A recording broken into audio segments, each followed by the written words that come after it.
बिस्मिल्लाहिर्रहमानिर्रहीम। अस्सलाम वालेकुम। देसी टीवी यूएसए के साथ मैं हूं ताबिंदा गुल। आई नजर डालते हैं अब तक की अहम खबरों पर। इसराइल ने गाजा जंगबंदी मंसूबे पर दस्तखत कर दिए। अमरीका अक़वाम मुत्तहिदा के अमन मिशन दस्ते में शामिल 2 पाकिस्तानियों समेत 57 एहलकारों को खराज अकीदत पेश। और पाकिस्तान सरमायाकारी का नया मरकज बनने को तैयार है सफ़ीर रिजवान सईद शेख। ये थी हेडलाइंस। बढ़ते हैं खबरों की तफसीलात की जानिब। नाजरीन, यहाँ पे आपको एक अहम खबर से आगाह करते हैं कि अमेरिका ने कहा है कि इसराइल ने गजा जंगबंदी के मंसूबे पर दस्तखत कर दिए हैं और हमास इस मंसूबे का जायजा ले रहा है। गैर मुल्की खबर एजेंसी रॉयटर्स की रिपोर्ट के मुताबिक व्हाइट हाउस की तर्जुमान कैरोलाइन लेविट ने सहाफ़ियों को बताया है कि इसराइल ने अमेरिका के मंसूबे पर दस्तखत कर दिए हैं। कैरोलाइन लेविट ने मुआहदे की तफसीलात से आगाह नहीं किया, लेकिन न्यूयॉर्क टाइम्स ने मंसूबे से आगाह इसराइली अहदेदारों के हवाले से बताया है कि इब्तदाई मरहले में 60 रोज़ के लिए जंगबंदी होगी और अक़वाम मुत्तहिदा के जरिए इंसानी बुनियाद पर इमदाद पहुँचाई जाएगी। हमास के अहदेदारों ने बताया है कि अमरीकी नुमाइंदे स्टीव विटकॉफ की तजावीज़ का बारीक बीनी और जिम्मेदारी से जायजा लिया जा रहा है ताकि अपने अवाम के मुफादात हासिल किए जा सकें और इसराइली जाहिरियत का खात्मा यकीनी बनाया जाए। इसराइली मीडिया ने रिपोर्ट किया था कि वज़ीर आज़म बेंजामिन नेतन्याहू ने गाजा में ज़ेरे हिरासत अफराद के खानदानों को बताया था कि इसराइल ने अमरीकी सदर डोनाल्ड ट्रंप के मशरिक़ वस्ता के लिए नुमाइंदे स्टीव विटकॉफ का पेश करदा मंसूबा तस्लीम कर लिया है। नेतन्याहू के दफ्तर ने इस रिपोर्ट की तस्दीक नहीं की है, लेकिन व्हाइट हाउस की तर्जुमान ने कहा है कि इसराइल ने अमरीकी मंसूबे पर दस्तखत कर लिए हैं। नाज़रीन, आगे बढ़ते हैं और आपको बताते हैं कि अक़वाम मुत्तहिदा के अमन मिशन के 57 एहलकारों को खराज अकीदत पेश किया गया है, जिसमें 2 पाकिस्तानी भी शामिल हैं। न्यूयॉर्क में तकरीब अक़वाम मुत्तहिदा के अमन एहलकारों के बैनुल-अक़वामी दिन के मौके पर मुनक्किद की गई, जिसमें से 32 ममालिक से ताल्लुक़ रखने वाले 57 फौजी, पुलिस और सिविल अमन एहलकारों को बाद अज़ वफ़ात खराज तहसीन पेश किया गया है।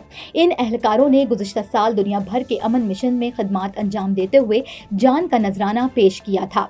इन एहलकारों ने यूएन इंटरम सिक्योरिटी फोर्स के साथ भी खदमात अंजाम दी थी। अक़वाम मुत्तहिदा के सेक्रेटरी जनरल एंटोनियो गुटेरेस ने तकरीब की सदारत की और शहीद होने वाले एहलकारों को खराज अकीदत पेश किया। पाकिस्तान के अक़वाम मुत्तहिदा में मुस्तकिल मंदूब सफ़ीर आसिम इफ्तिखार अहमद और मिशन के military adviser colonel Umar Shafiq भी तकरीब में मौजूद थे। उन्होंने दीगर ममालिक के सफ़ीरों और फौजी नुमाइंदों के हमरा अवार्ड्स वसूल किए। अक़वाम मुत्तहिदा के सेक्रेटरी जनरल एंटोनियो गुटेरेस ने कहा कि अमन मुहाफ़िज़ एक पेचीदा दुनिया में नहायत मुश्किल हालात का सामना कर रहे हैं। उन्होंने दुनिया भर में बढ़ती हुई तकसीम, दहशतगर्दी जैसे खतरात, अमन मुहाफिजों के खिलाफ मौलिक गुमराहकुन मालूमात और सरहदों से मावरा चैलेंजेस जैसे मौसमियाती तब्दीली और बैनुल-अक़वामी जराइम को उजागर किया। Neurological care is a pressing healthcare challenge in Pakistan. That's why Helping Hand USA is building Kind R, a world-class hospital with 130 plus clinics that is set to establish new standards for neurological care in Pakistan. As the first phase nears completion, anticipation is growing for the launch in the second half of 2025. Give zakat and sadaqah through Helping Hand USA today and join this historic endeavor to redefine future healthcare in Pakistan. America में पाकिस्तान के सफ़ीर रिजवान सईद शेख ने Washington में world trade centre के ज़ेरे इत्माम एक अहम तकरीब से खिताब करते हुए अमेरिकन पॉलिसी साजों, सिफारतकारों, सरमायाकारों और बिजनेस कम्युनिटी को पाकिस्तान में सरमायाकारी के बेशुमार मौक़े से फ़ायदा उठाने की दावत दी। सफ़ीर पाकिस्तान ने कहा कि ज़राअत, IT और मादनी वसाइल जैसे शोबे अमरीकी सरमायाकारों के लिए नादिर मौका फराहम करते हैं। उन्होंने कहा कि पाकिस्तान में IT के शोबे में सरमायाकारी अमरीकी कंपनियों के लिए कम लागत और आला मेयार की खदमात हासिल करने का बेहतरीन जरिया है। पाकिस्तान अमेरिका के मुकाबले में 70% तक कम लागत पर IT सर्विसेज फराहम कर रहा है। सफ़ीर रिजवान शेख ने जोर देते हुए कहा कि कई दहाइयों से पाकिस्तान में काम करने वाली 80 से ज़ायद अमेरिकन कंपनियों की कामयाबी इस बात का सबूत है कि पाकिस्तान सरमायाकारी के लिए एक मुनाफे बख्श, मुस्तहकम और उभरती हुई मार्केट है। उन्होंने कहा कि हुकूमत पाकिस्तान सरमायाकारों और कारोबारी तबके के लिए रेगुलेटरी माहौल को मज़ीद आसान, दोस्ताना और साजगार बना रही है और कारोबारी तबके को सहूलतों की फरहमी हमारी हुकूमत की अव्वलीन तरजीह है।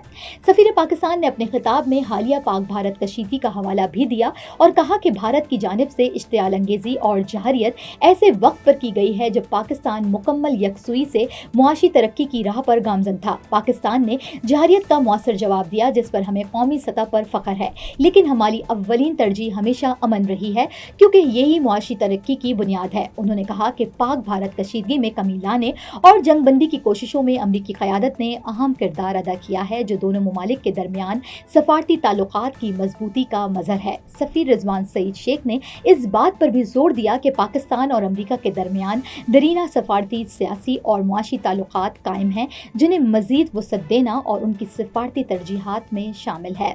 नाजरीन, अब तक के लिए इतना ही। मिलते हैं अगले बुलेटिन में कुछ मज़ीद खबरों के साथ। देखते रहिए देसी टीवी USA, DTVNN, हमारा OTT प्लेटफॉर्म DTV Flix, जहां आप 3000 से ज़ायद चैनल देख सकते हैं। So stay tuned and stay with us. You came to this country for a brighter future for you and your loved ones. You've made it this far. Now it's time to become a citizen. With citizenship, you gain the right to vote, access to federal jobs, the ability to keep your family closer, and the freedom to travel with a U.S. passport. These are just a few of the benefits waiting for you when you become eligible.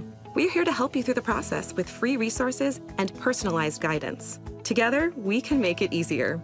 Get started at becomeacitizentoday.com.